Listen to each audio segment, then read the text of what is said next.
بسم اللہ الرحمن الرحیم۔ رمضان المبارک کی راتوں میں سے ایک رات شب قدر کہلاتی ہے، جو بہت ہی برکت اور خیر کی رات ہے۔ کلام پاک میں اس کو 1000 مہینوں سے افضل بتلایا ہے۔ 1000 مہینے کے 83 برس 4 ماہ ہوتے ہیں۔ خوش نصیب ہے وہ شخص جس کو اس رات کی عبادت نصیب ہو جائے، کہ جو شخص اس ایک رات کو عبادت میں گزار دے، اس نے گویا 83 برس 4 ماہ سے زیادہ زمانے کو عبادت میں گزار دیا، اور اس زیادتی کا بھی حال معلوم نہیں کہ 1000 مہینے سے کتنے ماہ افضل ہے۔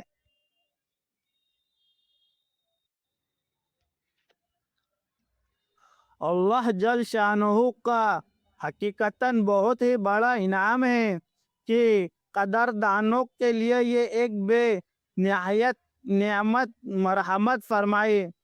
در منصور میں حضرت انس رضی اللہ تعالیٰ عنہ سے حضور صلی اللہ علیہ وسلم کا یہ ارشاد نقل کیا ہے کہ شب قدر حق تعالیٰ جل شانہ نے میری امت کو مرحمت فرمائی ہے، پہلی امتوں کو نہیں ملی۔ اس بارے میں مختلف روایت ہے کہ اس انعام کا سبب کیا ہوا۔ بعض احادیث میں وارد ہوا ہے کہ نبی کریم صلی اللہ علیہ وسلم نے پہلی امتوں کی عمروں کو دیکھا کہ بہت ہوئی ہے، اور آپ کی امت کی عمریں بہت تھوڑی ہے۔ اگر وہ نیک اعمال میں نیکی برابری بھی کرنا چاہے تو ناممکن۔ اس سے اللہ کے لاڈلے نبی صلی اللہ علیہ وسلم کو رنج ہوا۔ اس کو تلافی میں یہ رات مرحمت ہوئی کہ اگر کسی خوش نصیب کو 10 راتیں بھی نصیب ہو جائے اور ان کو عبادت میں گزار دے تو گویا 833 برس 4 ماہ سے بھی زیادہ زمانہ کامل عبادت میں گزار دیا۔ بعض روایت سے معلوم ہوتا ہے کہ نبی کریم صلی اللہ علیہ وسلم نے نبی اسرائیل کے ایک شخص کا ذکر فرمایا کہ 1000 مہینے تک اللہ کے راستے میں جہاد کرتا رہا۔ صحابہ رضی اللہ تعالیٰ عنہ نے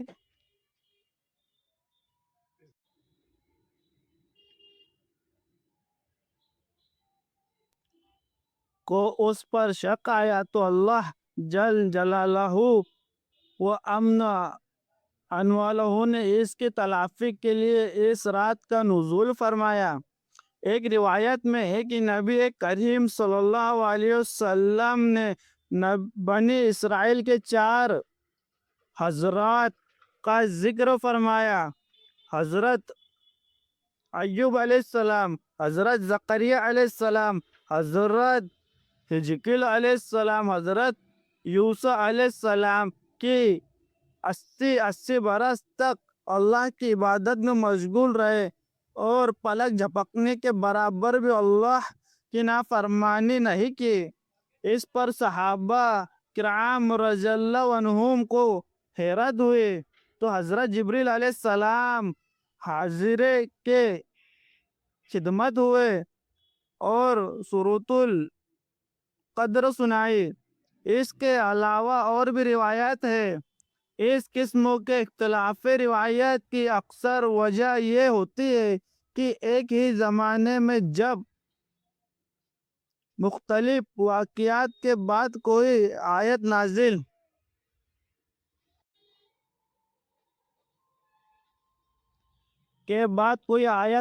ہوتی ہے تو ہر واقعہ کی طرف نسبت ہو سکتی ہے۔ بہرحال سبب نزول جو بھی کچھ ہوا ہو، لیکن امت محمدیہ کے لیے یہ اللہ جل شانہ کا بہت ہی بڑا انعام ہے۔ یہ رات بھی اللہ ہی کی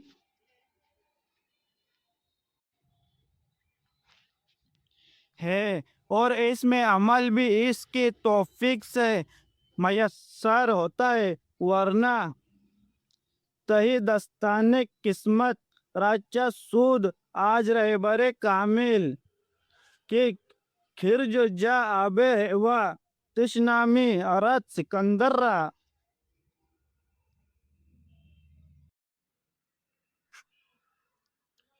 کس قدر قابل رشک ہے وہ مشاہد جو فرماتے کہ بغول کے بعد سے مجھ سے سابق قدر کی عبادت کبھی فوت نہیں ہوئی، البتہ اس رات کی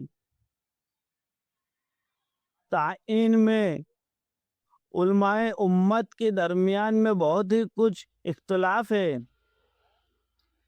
تقریباً 50 کے قریب اقوال ہے، البتہ مشہور اقوال کا ذکر عن قریب آنے والا ہے۔ کتب احادیث میں اس رات کی فضیلت مختلف انواع اور متعدد روایت سے وارد ہوئی ہے، جن میں سے بعض کا ذکر آتا ہے، مگر چونکہ اس رات کی فضیلت خود قرآن پاک میں بھی مذکور ہے اور مستقل ایک سورت اس کے بارے میں نازل ہوئی ہے، اس لیے مناسب ہے کہ اول اس سور شریفہ کی تفسیر لکھ دی جائے۔ ترجمہ حضرت اقدس حکیم الامت حضرت مولانا اشرف علی صاحب تھانوی انوارہ مرقدہ کی تفسیر بیان القرآن سے ماخوذ ہے اور فوائد دوسری کتب سے۔ بسم اللہ الرحمن الرحیم، اِنَّا أَنزَلْنَاهُ فِي لَيْلَةِ الْقَدْرِ۔ فائدہ یعنی قرآن پاک لوح محفوظ سے آسمان دنیا پر اس طرح میں اتارا ہے۔ یہی ایک بات اس رات کی فضیلت کے لیے کافی تھی کہ قرآن جیسی عظمت والی چیز اس میں نازل ہوئی، چاہ جائے کہ اس میں اور بھی بہت سے برکت و فضائل شامل ہو گئے ہیں۔ آگے زیادتی شوق کے لیے ارشاد فرماتے ہیں، وَمَا أَدْرَاكَ مَا لَيْلَةُ الْقَدْرِ۔ آپ کو کچھ معلوم بھی ہے کہ شب قدر کیسی بڑی چیز ہے، یعنی اس رات کی بڑائی اور فضیلت کا آپ کو علم بھی ہے کہ کتنی خوبیاں اور کس قدر فضائل اس میں ہیں۔ اس کے بعد چند فضائل کا ذکر فرماتے ہیں، لیلۃ القدر خیر من الف شہر۔ شب قدر 1000 مہینوں سے بہتر ہے، یعنی 1000 مہینے تک عبادت کرنے کا ذکر قدر و ثواب ہے، اس سے زیادہ شب قدر میں عبادت کرنے کا ثواب ہے، اور اس زیادتی کا علم بھی نہیں کہ کتنی زیادہ ہے۔ تنزل الملائکۃ، اس رات میں فرشتے اترتے ہیں۔ علامہ رضی رحمت اللہ علیہ لکھتے ہیں کہ ملائکہ نے جب ابتدا میں تجھے دیکھا تھا تو تجھ سے نفرت ظاہر کی تھی اور بارگاہ علی میں عرض کیا تھا کہ ایسی چیز کو آپ پیدا فرماتے ہیں جو دنیا میں فساد کرے اور خون بہاوے۔ اس کے بعد والدین نے جب تجھے اول دیکھا تھا جبکہ تو معنی کا قطرہ تھا تو تجھے یہ نفرت کی تھی، حتیٰ کہ کپڑے کو اگر لگ جاتا تو کپڑے کو دھونے کی نوبت آتی، لیکن جب حق تعالی شانہ نے اس قطرے کو بہتر صورت مرمت فرما دی تو والدین کو بھی شفقت اور پیار کی نوبت آئی، اور آج جب کہ توفیق الہی سے تو شب قدر میں فرمات الہی اور طاعت ربانی میں مشغول ہے تو ملائکہ بھی اپنے اس فکر کی مذرت کرنے کے لیے اترتے ہیں۔ والراہ فیہا، اور اس رات میں روح القدس یعنی حضرت جبریل علیہ السلام بھی نازل ہوتے ہیں۔ روح کے معنی میں مفسرین کے چند اقوال ہیں۔ جمہور کا یہی قول ہے جو اوپر لکھا گیا کہ اس سے حضرت جبریل علیہ السلام مراد ہے۔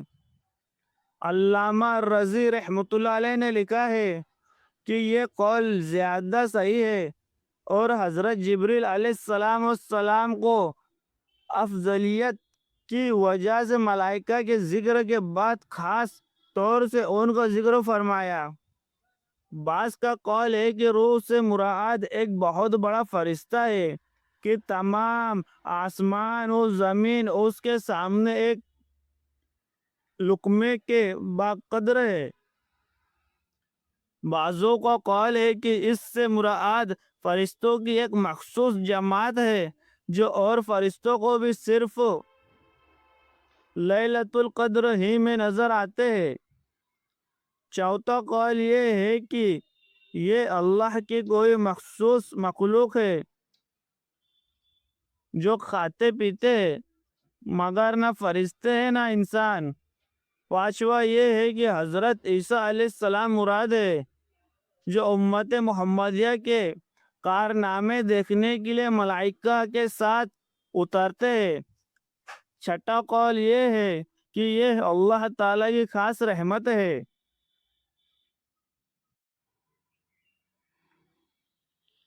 یعنی اس رات میں ملائکہ نازل ہوتے ہیں اور ان کے بعد میری رحمت خاص نازل ہوتی ہے۔ ان کے علاوہ اور بھی چند اقوال ہیں، مگر مشہور قول پہلا ہی ہے۔ سننے بحقی حضرت انس رضی اللہ تعالیٰ عنہ کے واسطے سے نبی کریم صلی اللہ علیہ وسلم کا ارشاد منقول ہے کہ شب قدر میں حضرت جبریل علیہ السلام فرشتوں کے ایک گروہ کے ساتھ اترتے ہیں، اور جس شخص کو ذکر وغیرہ میں مشغول دیکھتے ہیں اس کے لیے رحمت کی دعا کرتے ہیں۔